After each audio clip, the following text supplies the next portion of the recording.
Thank you, everyone. I see it's already cropped up, but that's okay. Thank you so much for the opportunity to be here, and thank you for staying along and listening to the presentation. We are Rasayana Therapeutics. I am Vidisha Mohad. I'm the founder and CEO of the company. And at Rasayana, we are harnessing the gut organ axis to treat chronic diseases and extend health span.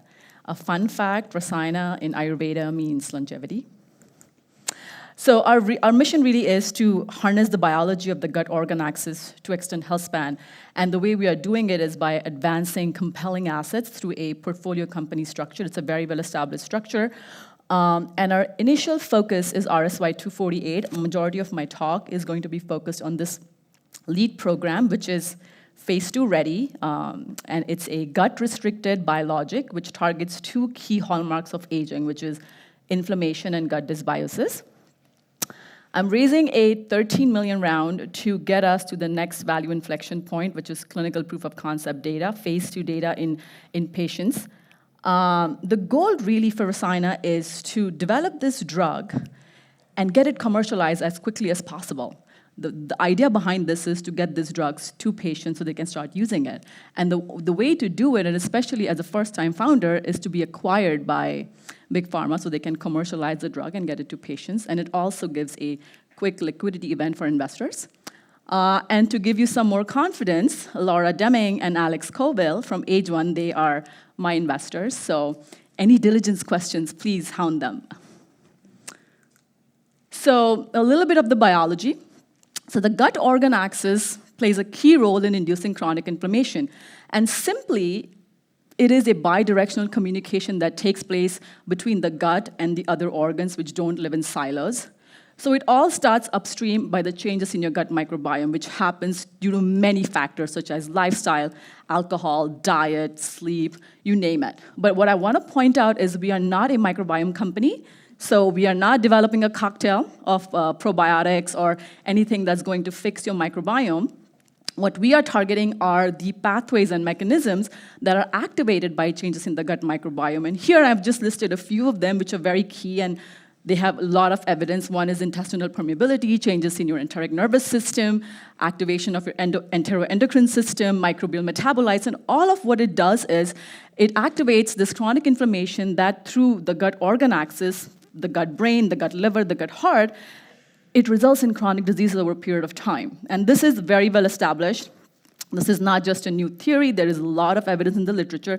And this is precisely what I studied during my postdoctoral training at Harvard. And this is what we are targeting. This is a key focus of Rasayana. We have an amazing team. I am the founder and CEO of the company. It's an extension of my work at Harvard. I also ran a biotech incubator at Harvard where we were really focused on how to start and spin out companies from academia.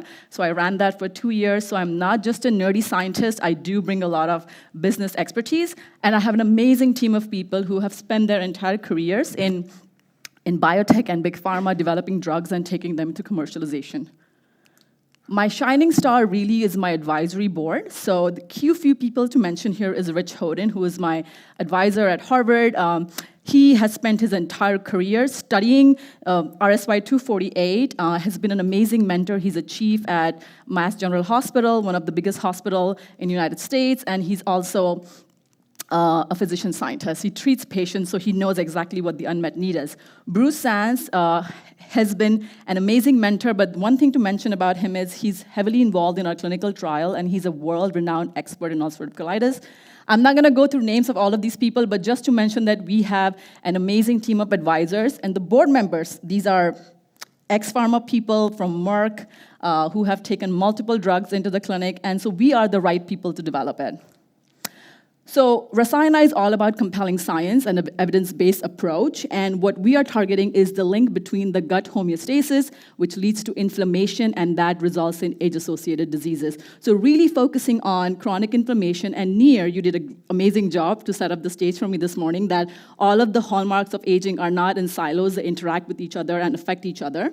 And we are specifically focused on how do we inhibit inflammation via targeting intestinal permeability. So here I'm showing a cartoon figure of your gut, and what really intestinal permeability has has not gotten a lot of credit, but it's one of the most important clinical symptoms that you see in patients with chronic diseases. So on the left is your healthy gut, on the right is your inflamed gut, which happens with changes in your gut microbiome. And what happens is, A, it activates inflammatory cascade. B, it results in your gut has these epithelial cells that are hold tightly together, and as intestinal permeability is basically the floodgates are open. So now we can think about bacteria, toxins, any other antigens. They can seep into the systemic circulation and activate the immune cells and this chronic inflammatory cascade that ultimately results to activation of other pathways and chronic diseases, right? And this is undermined. Like, we really need to target this, and this is specifically what we are targeting. One of the biggest culprit in this game is lipopolysaccharide. Lipopolysaccharide simply is the outer covering of gram-negative bacteria. We all have gram-negative bacteria in our gut. And LPS binds to toll-like receptors. All you need to know is toll-like receptors are present in every single organ of your body, and it's a strong agonist. As soon as LPS binds to TLR4, it activates the inflammatory cascade, which is a canonical pathway called NF-kappa B. And a great study that was done a few years ago where they dosed healthy volunteers with a low dose of LPS, and just a low dose of LPS resulted in 25% increase in TNF-alpha, not percent, sorry, 25 times increase in TNF-alpha, 100 times increase in IL-6, 32% increase in HOMO-IR, 25% decrease in insulin sensitivity. So it really creates a havoc in your system. And there is a ton of evidence showing that LPS in your systemic circulation causes atherosclerosis, it crosses the blood-brain barrier and reaches the brain tissue, causes neuroinflammation, depression, and inflammation. So the bottom line here is chronic inflammation, we all know is bad, and targeting chronic inflammation really is an evidence-based approach to treat diseases. And the reason behind this is supported by many epidemiological studies which have shown that elevated inflammatory biomarkers increase the risk of cardiovascular disease, cardiometabolic disease, increases the risk of mortality. And a recent study, it showed in patients with head and neck cancer, their epigenetic clock was significantly accelerated because of the chronic inflammatory markers were super increased. And one evidence, which is very important but cannot be applied to patient, is that clinical trials using biologics who are like anti-inflammatory have shown significant reduction in cardiometabolic disease and death. And so the bottom line is we have to suppress chronic inflammation, and our drug is going to do just that. We target intestinal permeability, inflammation, improves gut homeostasis. We have completed phase 1, so the program is really de-risked. We are phase 2 ready. Phase 1 is extremely safe. Mild grade 1 adverse events, the drug does not get systemic absorbed, and it's oral. We're raising $13 million to get through the hump and get to the next value inflection point, and we are being very strategic about the development of the program, which will allow us to create value, get quickly acquired, and then raise more money to develop more drugs.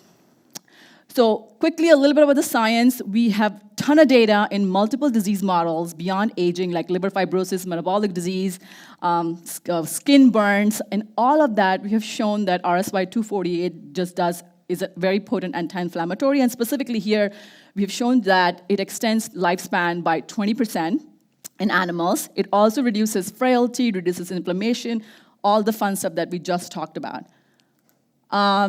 Quickly, the phase 1 was a placebo-controlled SAD-MAD study in healthy volunteers. All you got to take away from this slide is the drug was extremely safe. There were no adverse events, no deaths. The drug does not get systemically absorbed. And what's the beauty is, within 14 days, to healthy volunteers, we saw significant change in the gut microbiome, improved in intestinal barrier metabolites, as well as change in metabolic parameters and mitochondrial health. We need to do more digging into the phase 2 data, which we will be doing, and seeing what are the effects of the drug in the other hallmarks of aging.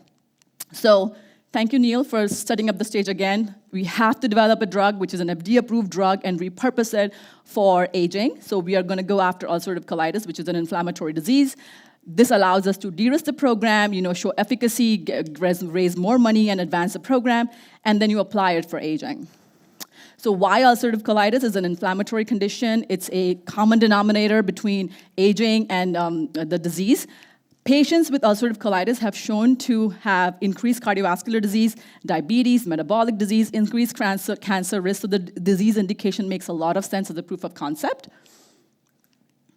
And the beauty of the phase 2 is it allows us an opportunity to measure a whole bunch of aging hallmarks. So beyond the primary endpoint, we are going to be doing a whole bunch of exploratory endpoints, and I've listed few of the hallmarks that we'll be testing here, but this is just a great opportunity to really measure the impact of the drug in the other hallmarks of aging. So the main slide, what do we need? We need $13 million to get to the next value inflection point. I'm also raising a bridge for people who have smaller check sizes. So the $13 million, entirety of it is going to give me GMP manufacturing. It's going to pay for the toxicology study, the IND amendment. It's going to pay for the clinical trial. Altogether, $13 million. The other beauty is it's a 1.5-year trial. It's very quick in return on investment because the trial will be outsourced. It will be done in Israel, where they will do the trial in a 1.5 years in about only $5 million. And this will really position us to have conversation with pharma, which I'm already doing. So I already have relationships with Pfizer, Lilly, Merck, you name them. Being in Boston really helps to build these connections. So the goal here is to get them excited, get them involved, and invested in the trial so they can actually lead to acquisition once we have the phase 2 data. This is my favorite slide, and why you should really take me seriously is the recent acquisition in this space. So these are all the companies on the left that are exactly in the same stage that were acquired after generating phase 2 data, and this has happened in the last year. So, and these companies were acquired as soon as the data came out in like less than 6 months, and these acquisitions have ranged between $2 to $10 billion. The bottom line is there is a huge unmet need, and pharma is extremely excited for the new next blockbuster drug. So if we have phase 2 data, this will position us for an acquisition. Future vision for Rasayana is to continue to in-license new asset and also develop an internal discovery approach. This is basically using the data from patients that we're collecting and to identify new targets to then sort of build an internal discovery engine. This is, again, an established model. This is not something that I have concocted here. Company called Rejuvenation, you should look it up. This is the model based on Rejuvenation. Has been a very successful model. And this is my last slide. This is the vision for Rasayana. Really, in the next 10 years, what I see Rasayana to be the pioneer in targeting the gut organ axis. So right now, we are focused on RSY248, which really is a pipeline in a pill. And in the future, as we get acquired, raise more money, we're going to be going after gut brain, gut liver, gut heart, you name them, and just become a pioneer in the field. So that's all I have for you guys today. Thank you so much. Wonderful. No time for questions, right? But please find me out for drinks and hound me for questions.